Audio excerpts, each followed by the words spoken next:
cukup banyak yang berminat gitu ya. Saya ucapkan sekali lagi selamat datang kepada teman-teman semua, baik dari kalangan bisnis, kalangan kampus maupun pihak-pihak masyarakat yang lain. Juga yang tak ketinggalan adalah teman-teman dari media, karena saya lihat dari media juga cukup banyak gitu ya. Berikutnya, I want to say welcome to participant and network, our network, the CSC network from abroad who are present on this Zoom and YouTube channel. It's been a long time since we've seen each other in person. I hope we are all healthy and we can start our activities, conduct research, and other program as soon as possible.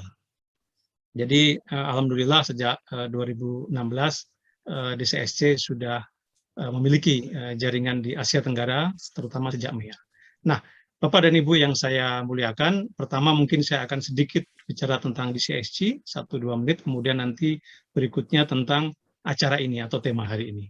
Pertama adalah DCSC berdiri tahun 2008, waktu itu dalam bentuk komunitas gitu ya, komunitas diskusi yang saat itu bernama Pusat Studi Negara Berkembang. Waktu itu pakai nama itu, dan kemudian pada tahun 2014 kami bertransformasi menjadi lembaga konsultan atau profesional dengan tidak hanya nirlaba tapi juga dua-duanya seperti itu. Nah, beberapa bidang yang kami geluti selama ini adalah riset, terutama public policy research, in-depth analysis, dan juga private sector. Terkait private sector biasanya kami membantu beberapa company, sebagian dari luar, sebagian dari dalam juga ketika ingin mengenai kebijakan-kebijakan bisnis di Indonesia gitu ya.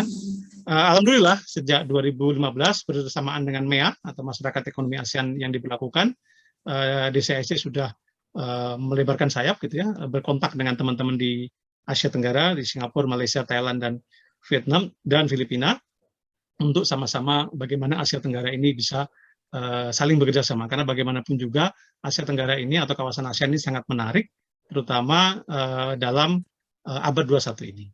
Nah, ini adalah sedikit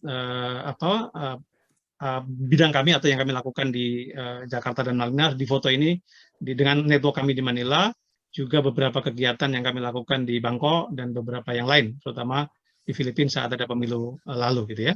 Nah, sejak adanya pandemi, kami tidak bisa lagi menjalankan hal-hal seperti itu karena restriksi di banyak negara sangat ketat, termasuk di Indonesia.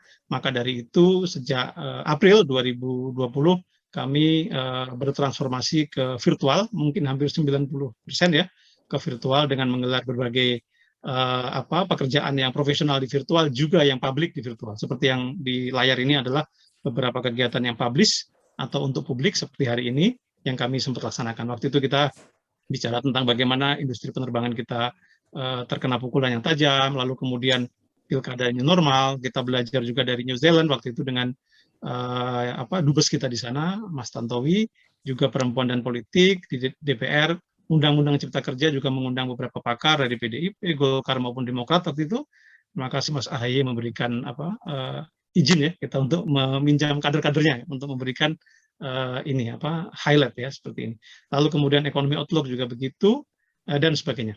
Nah, hari ini mengapa ini penting? Menurut saya ada 4 alasan. Pertama, momentum satu abad. Yang kedua adalah pandemi COVID sendiri. Yang ketiga adalah geopolitik yang berubah. Dan yang keempat adalah masa depan kita. Nah, terkait momentum satu abad, saya kira kalau kita baca sejarah, momentum 100 tahun itu biasanya dimaknai sebagai sesuatu yang istimewa gitu ya. Istimewa dalam pengertian harus sudah ada hal yang kita capai sebagai sebuah bangsa di usia itu. Walaupun itu juga tidak linear atau tidak berlaku sama gitu ya, karena sejarah masing-masing negara berbeda. Kalau kita amati misalnya Amerika, itu sampai usia ke-100 masih sibuk dengan civil war gitu ya. Namun di belahan lain, ke dunia yang makin modern ini, di Korea Selatan, di Jepang, pasca Perang Dunia II, hanya dalam waktu 50 tahun mereka sudah menjadi rising power baik di ekonomi maupun di yang lainnya. Artinya apa? Bahwa kita bisa memanai 21 tahun ke depan, bisa kita bilang panjang tapi juga pendek, kita akan menjadi apa? Saya kira dua-duanya bisa kita raih, tergantung dari kesiapan kita, khususnya para elit. Kenapa? Karena yang di depan adalah para elit politik, pemerintah maupun partai-partai politik. Yang kedua adalah pandemi COVID. Jadi harapan-harapan tadi yang kita dengar bahwa Indonesia 2045 akan sangat prospektif dan sebagainya, semua analisa itu saya baca, saya dengar, dan kita semua setuju, namun sebelum pandemi datang. Nah, Setelah pandemi datang, saya kira ini adalah sesuatu yang tidak bisa diprediksi dan sampai kapan berakhir juga kita belum tahu, maka hal ini menjadikan diskusi ini penting. Seperti apa Indonesia 2045 pasca pandemi ini? Nah, saya kira pakar-pakar yang hadir di bidang hari ini sangat memiliki kredensial untuk bicara itu. Kita nanti akan harapkan ada ilmu baru, termasuk saya akan sangat mengharapkan terutama dari Pak Erlangga, Mas Ahaye, dan Ibu Siti Zuhro, dan ekonomi, Mbak Avintiani, apa yang sebenarnya bisa kita lakukan dengan pandemi yang sampai sekarang belum bisa ditebak kapan berakhirnya.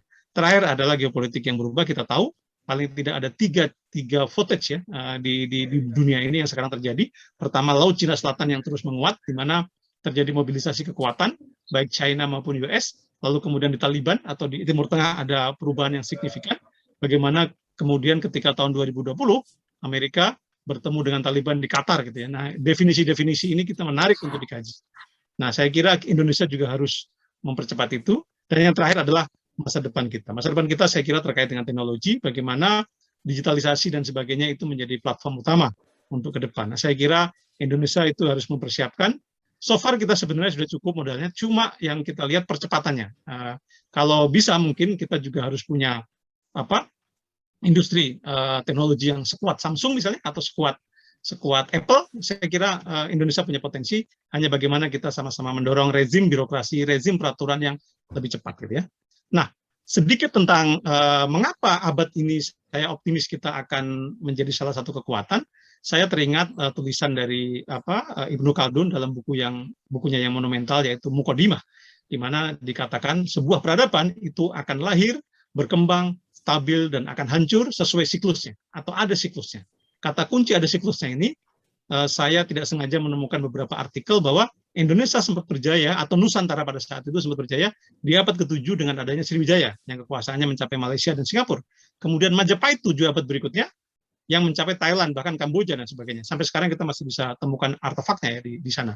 Dan siklus 7 itu sekarang ini, 7 abad lagi, yaitu abad 21. Nah, saya kira banyak pakar di dunia juga meramalkan itu, tapi lagi-lagi optimisme saya masih ada pertanyaan, apakah dengan COVID-19 pandemic ini kita akan mulus melewati siklus itu, sebagaimana yang diramalkan oleh Muqaddimahnya dalam Ibnu Khaldun itu. Saya kira ini juga nanti jadi bahasan yang menarik. Nah, pemimpin kita saat ini, Pak Presiden Jokowi juga ternyata mimpinya sama dengan saya, jadi saya mimpinya sama dengan Presiden ini. Bagaimana di Indonesia di 2045 itu menjadi negara yang maju, menjadi negara yang berbudaya dan sebagainya. Saya kira itu kemudian dituangkan oleh Bappenas dalam visi Indonesia 2045. Nah, saya kira kita harus mengejar ini. Ya, nanti mungkin Pak Erlangga akan bisa memberikan elaborasinya seperti itu ya. Dan juga yang terpenting adalah Mas Ahaye yang hari ini hadir di tempat ini, saya kira bukan hari ini atau bukan bulan lalu ya. Saya ikuti tulisan-tulisan beliau di Sindo kadang-kadang menulis tentang fenomena yang terjadi atau isu aktual, tapi tahun 2017 kami riset itu Mas Ahaye sudah ngomong tentang Indonesia emas. Nah, saya kira ini menarik. Apa perbedaan Indonesia emas dan visi Indonesia yang digagas oleh Bappenas dan pemerintah dan Presiden saat ini. Kalau kita tarik ke belakang lagi, di tahun 2013, Pak SBY juga, atau Presiden RI ke-6, juga sudah menuangkan itu dalam visi Indonesia 2045. Saya kira menarik.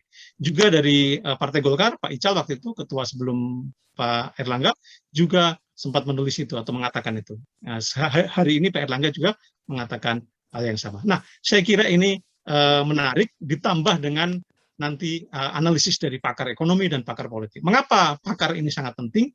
Saya kira kalau kita berkaca dari pandemi COVID-19, negara-negara yang berhasil keluar lebih cepat dari negara-negara yang lain, itu rata-rata bisa memadukan antara saintifik, akademisi, dan juga kebijakan. Nah, jadi saya kira pandangan-pandangan para akademisi, para saintifik, para pakar ini juga akan sangat penting bagi capaian 2045. Saya kira itu yang saya sampaikan. Sekali lagi terima kasih kepada Pak Erlangga, Mas Ahaye, Mbak Wiwi, dan juga Mbak Afi atas waktunya.